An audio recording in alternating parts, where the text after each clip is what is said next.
Hi Aries, welcome to Higher Source Tarot for your weekly tarot check for the week of November 1st through November 8th.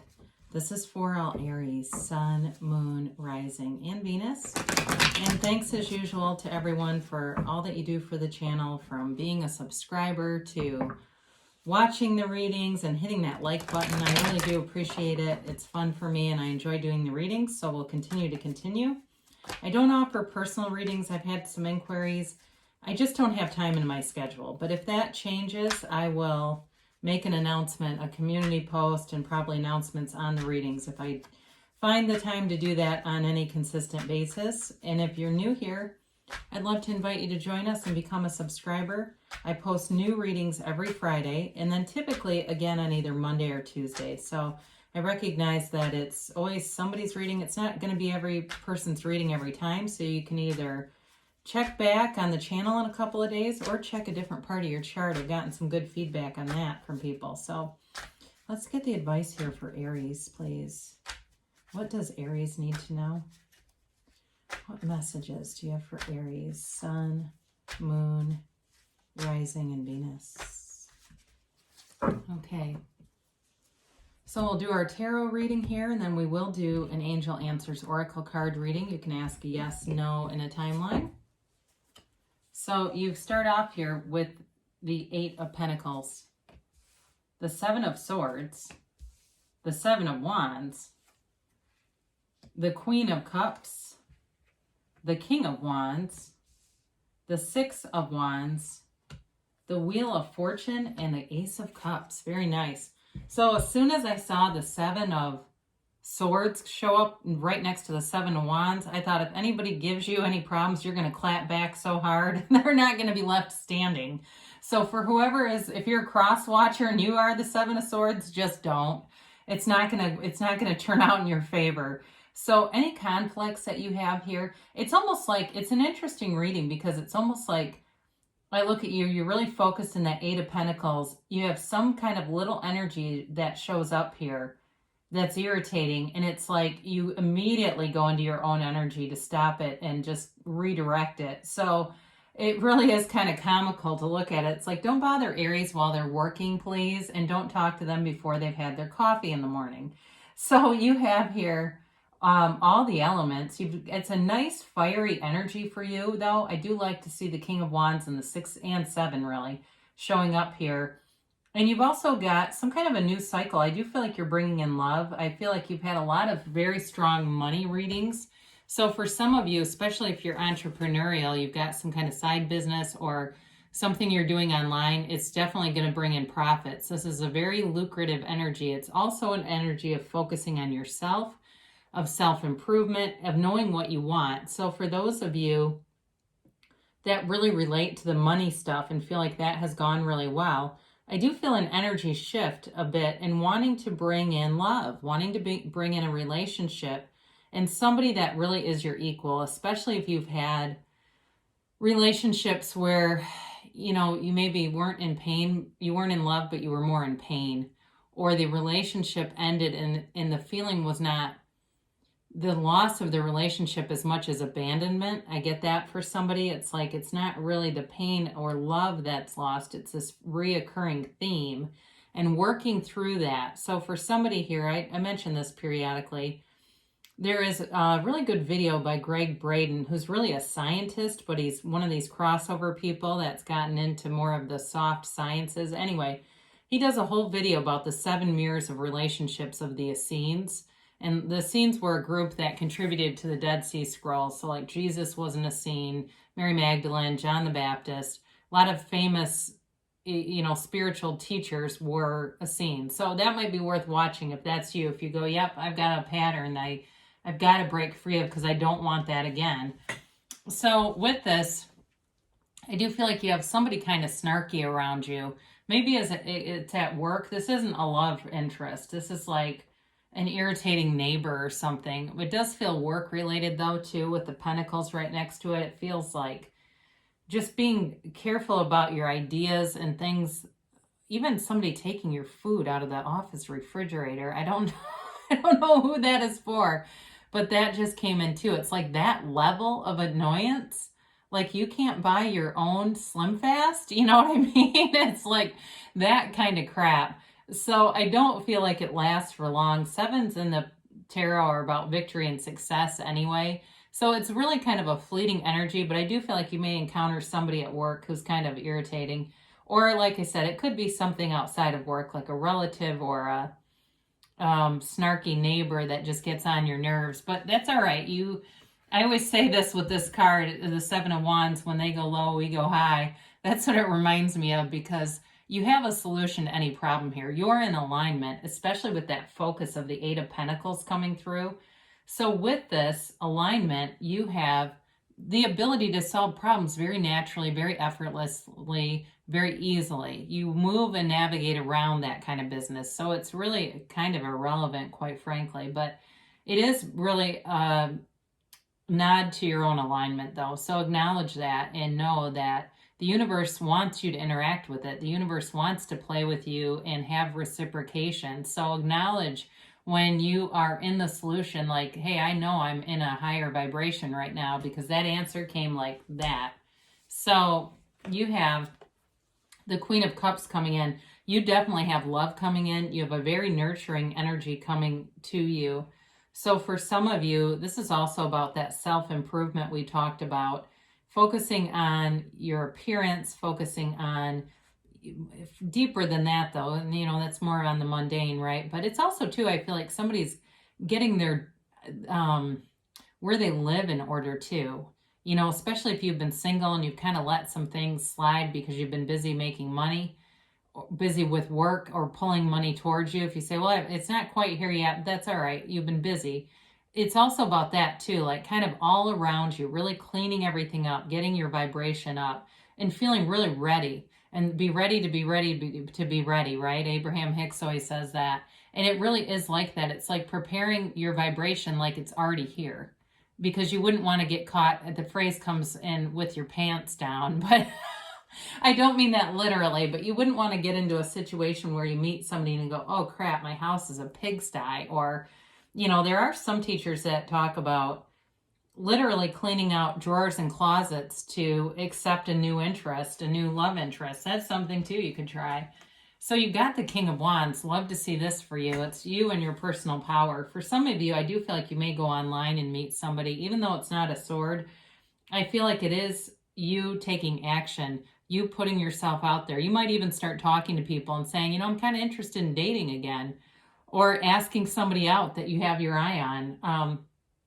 You may not need to though, because you definitely are going to be getting a lot of attention and recognition with this.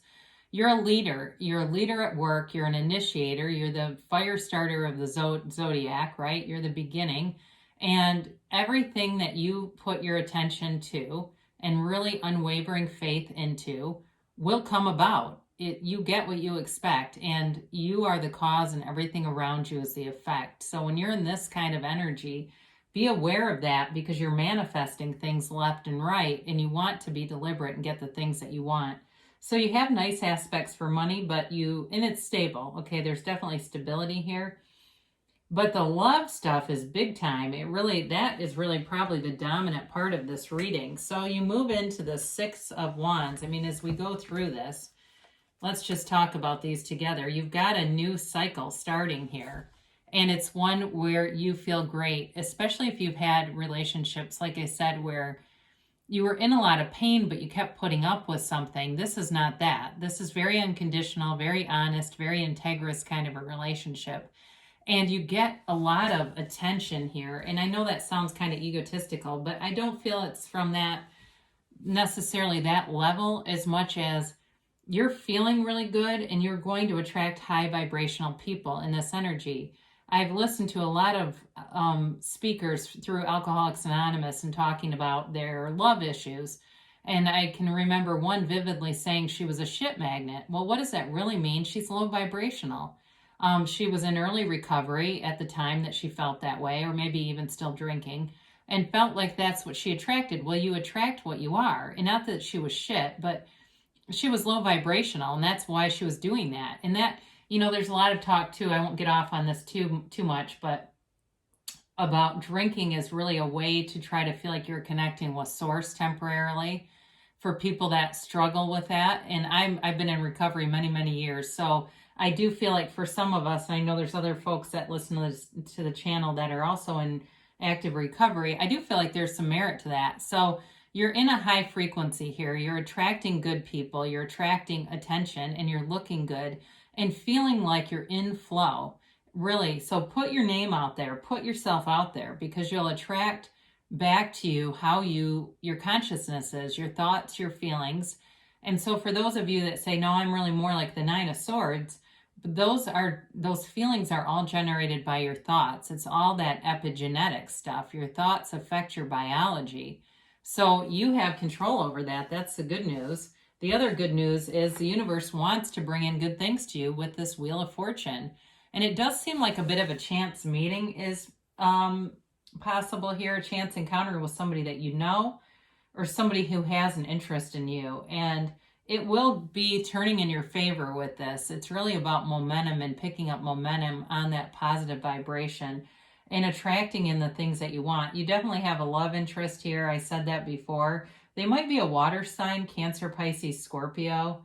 It's possible it's another fire sign or even a earth sign, but I do feel like with this too, represents the fixed signs as well. And this is also about becoming unstuck, all right? If you felt like things have been kind of stagnant in one area of your life, this is also a card of travel.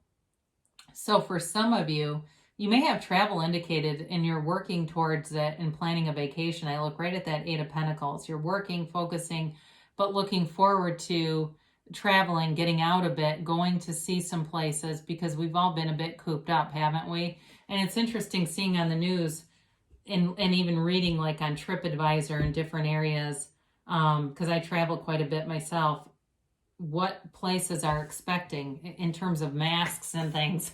It's interesting, so be aware of that. You might want to check out TripAdvisor. I bet you there's somebody that'll say, I've been looking on there. If you have, I'd love to hear it, because I don't normally get TripAdvisor in the middle of a reading, but anyway. So you have a new chapter with somebody, and like I said, it may be somebody who's had their eye on you for a bit.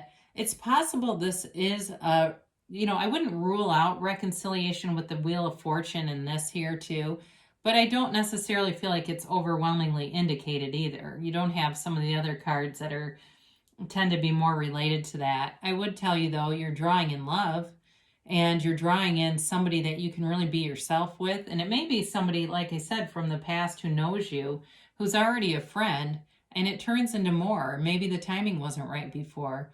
But it's very unconditional, it's very freeing, and it's just very comfortable right to the beginning, right from the jump. It's like, why didn't we do this before? I get, this sort of feeling of reconnection, but really feeling like you don't have to put on some act and pretend to be somebody that you're not. You don't have to do things to impress the person, because you're impressive as it is. So let's see what the angels have to say here. For Aries, please. Yeah, I'd like to see you guys pulling in some love. I mean, I do feel like the money has been good and the ideas are cranking, so why not, right? Balance things out a little bit here. Whoops. I got a leaf collection going on. Okay. So we have here success. And so it does feel like you're on this journey and it's a very successful path. I mean, yeah, you get little hiccups here and there. They're part of life. And sometimes it's an art. Spirituality is an art in terms of recognizing low vibrational stuff and learning how to pivot and draw on the things that you really want so that you can let go of some of those other lower energies. You've got remain positive. So for those of you that I got in saying I'm more like the Nine of Swords, they want you to really feel like you can have, do, or be anything. Know that the universe is always on your side. And so this is our Earth School. We really do come here to expand and evolve and have joy. Recovery. So this feels more physical to me. And so I don't know if the Seven of Swords and Seven of Wands might also be related to health. I do see that now. That's possible too if you've had some kind of surgery, possibly recovering from something like that. Or even I get like knee pain for somebody. You've got perfect timing, okay? So if you're the one that has some physical injury, you're going to come into the Six of Wands. Who knows, maybe you'll have a caretaker who's attractive to you. Now, they do say there's something better. So when you get this, as you manifest, you always want to ask for this or something better, this or something better. We have limiting beliefs as human beings that get layered upon us, and sometimes we start to shoot a little low because we think that's possible. We don't shoot for bigger things because we think, oh, that's big, that's difficult. But you can have, do, or be anything. It's definitely predicted here. And great things shall come to pass for you, Aries. I love you so much, and I'll be back again soon.